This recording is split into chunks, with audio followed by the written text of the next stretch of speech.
Welcome back to Abboud Kadid English channel. We will be talking today about the speaking part of the IELTS test, which is the same for the academic and the general one.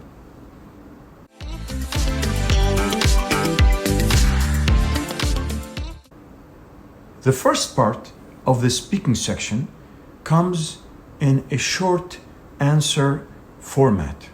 So for example, you'll be asked a question and then you have to provide short answer. The key is a short answer. For example, where do you live?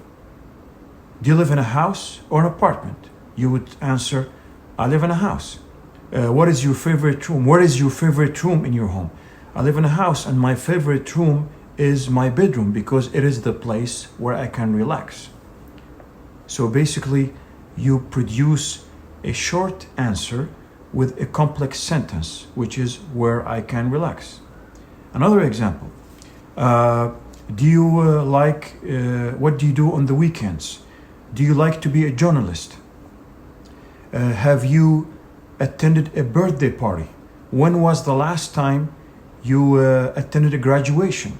So again, the last time I attended graduation was last year. I love attending graduations. So basically, you have to produce short answers. My suggestion, your answer should be short with a brief example. You could produce a simple sentence or a compound sentence or a complex sentence. Please review my previous videos on Abboud Kadid English channel for some of these examples.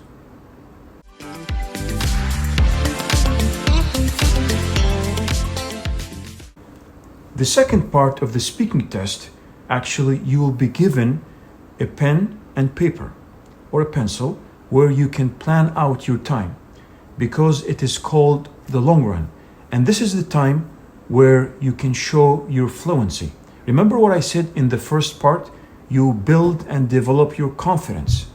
Moving on to the second part, this is the time also where you can look at the question. You'll be given 1 minute. For example, the question could be like, tell me about a time where you traveled abroad. And you talk about that time. So you're gonna talk about when, where, and when, and what did you do? Or tell me about the time you received a gift. And why did you like this gift? Who gave you this gift? Here in the second part, you gotta speak for like 2 minutes non-stop. And the trick is to not stop.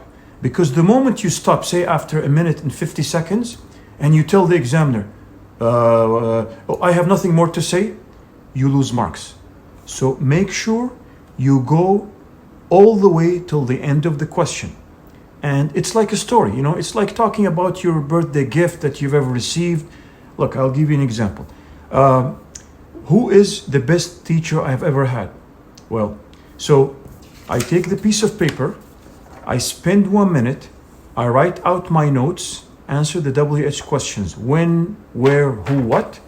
1 minute passed, and now I start. Okay. Well, 10 years ago, I used to have a math teacher.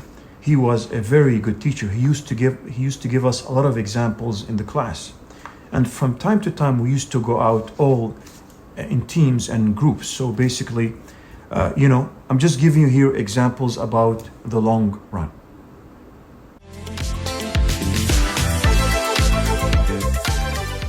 The third part and the final part of the speaking is the open-ended questions. And it's called open-ended questions because it depends all on the second part.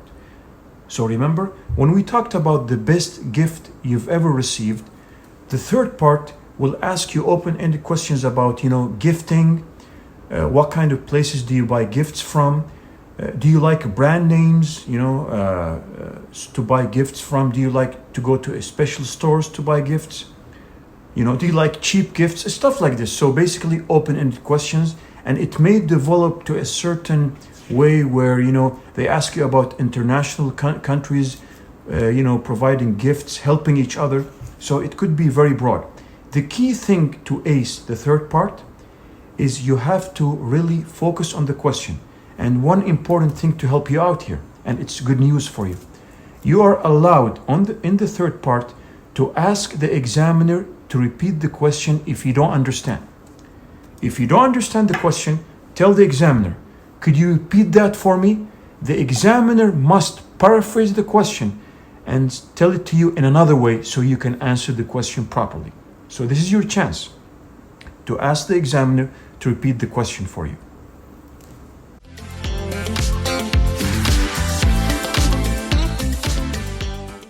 Techniques and tips for the speaking test of the IELTS exam. The first thing that you have to know is you just speak. Whether it's part 1 or part 2 or part 3, you speak. And as I said, in part 1, it's confidence. You build your confidence. So when you're speaking, try not to hesitate, whether it's part 1, 2, or 3. Whenever you feel you hesitate in any of the parts, go back very quickly, less than a second, breathe in and breathe out without the examiner knowing. Breathe in, breathe out quickly. Or you can go, what I wanted to say, well, use fillers, right? You want to hesitate. Why you hesitate? Because you're going back to your mother language and you try to think from your own native language. So the moment you want to hesitate, go right away, go like this. Breathe in and out quickly. What I wanted to say was, as a matter of fact, actually speaking, you cover this 5 seconds of, empty space. The second tip is intonation. Your pronunciation should be actually very organized. When you're pronouncing things, make sure it's flowing properly. When you ask a question, the intonation goes up, right? If you are saying a statement, your intonation goes down. So say, for example, you are in the second part. You are saying the story, the long run. So the intonation for the long run, as if you are saying a list. Blah, blah, the first, the second, the third, and your intonation goes down. Thirdly, I stress on this so many times. Never let the examiner know you're nervous. How? Suppose it is the long run. You're telling a story and suddenly you've spoken, say, for almost a minute and a half and you have no more ideas. The moment you feel you have no more ideas, you can go off topic. Guess what? The beautiful thing about the IELTS test is that you can go off topic in the speaking part, as long as you do not hesitate and you don't use too many of the same words. Fourthly, use synonyms, antonyms, like essential, important, vital. Fourthly, use transitions, in addition, also, thus. However, try to use a variety of English sentences, complex sentence, simple sentence, compound sentence. Again, go back to my previous videos in the channel. I've talked about this. And lastly, it's crucial that you focus on every single part of the test. You need to listen to what the examiner is telling you. Remember, in part 1, short answers. In part 2, you have a minute. Take a piece of paper. Plan out, write out where, what, when. Write everything that you know and then speak for 2 minutes non-stop. And finally, for the last part, remember, you need to produce a lot of variety of sentences. One last tip for you. When you produce only a simple sentence, your score normally will be 5. If you produce compound sentences, you get 5.5. If you produce complex sentences, you get 6. If your sentences are mostly complex compound sentences, you get 7. Now you tell me, well, how can I get an 8? You get an 8 by saying more transitions. And the more confidence you show, the more transitions, the more vocabulary, the more lexical resource, the more fluent you are, and the more that you focus on the overall test, you can do it and you can get the score that you're looking for. The key, again, is to be there and to show the examiner that you can do it.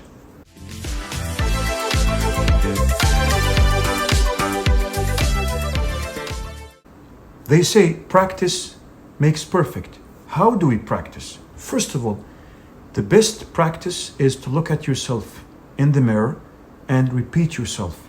Record yourself and hear yourself again. You can do this, I would say, half an hour a day. That's a good amount of time. Secondly, practice with a native speaker. And lastly, if you have some time, to be by yourself and record yourself and hear yourself again, what I mean by a real camera, that will help you a lot. If you like this video, don't forget to subscribe, like, and share it with your friends. Thank you for watching Abboud Kadid English channel, and see you soon.